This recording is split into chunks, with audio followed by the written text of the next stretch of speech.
So, first question is if you had to describe your entrepreneurial journey in 3 words, what would they be? Oh, gee, that's a great question, Judy. In 3 words, I'd probably say that the last 25 years have been, which is shocking to say 25 years, anyways, satisfying, for sure, satisfying, a very unique journey, not unlike anybody as I've heard having the exact same path as mine, and unexpected, lots of unexpected twists and turns, all for the better. Yeah, okay. Paint a picture about the uniqueness. Why do you say unique? Well, I'm a sports chiropractor, and in that field is unique in and of itself.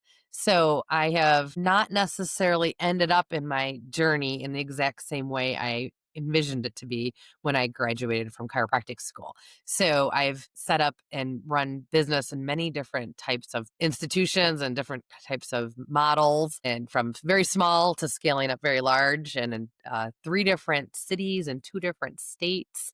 So I've had a lot of twists and turns to this journey. It has not necessarily been linear, but I definitely would say it has been vertical and very rewarding, very satisfying. So you never know how the book's going to be written, but it's sure is fun while you're on that journey and the chapters are unfolding in front of you and taking the twists and turns that they have.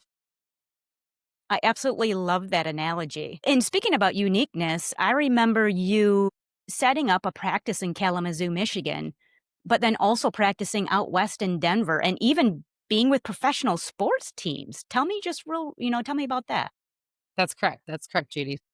I originally, when I graduated in chiropractic school in 2001, I went into practice out in Colorado because, the decisions we make when we're 25 years old are really based on, following bands and deciding where you think the best hikes are and where the cutest guys may be. So I packed my little car up and I took off from Iowa and headed out to Denver, Colorado, where I said, I know I'm going to practice. So although I had a fantastic time in my 20s in Denver, I originally got into this field under the tutelage of one of my mentors.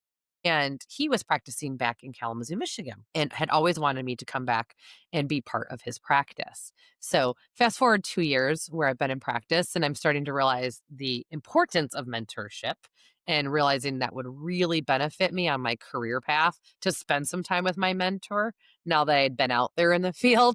I made the decision to relocate back to Michigan and I practiced under his tutelage for several years. And ever since then, I've been out on my own. And this has led me to run multidisciplinary practices with several different practitioners, private practice, solo practice.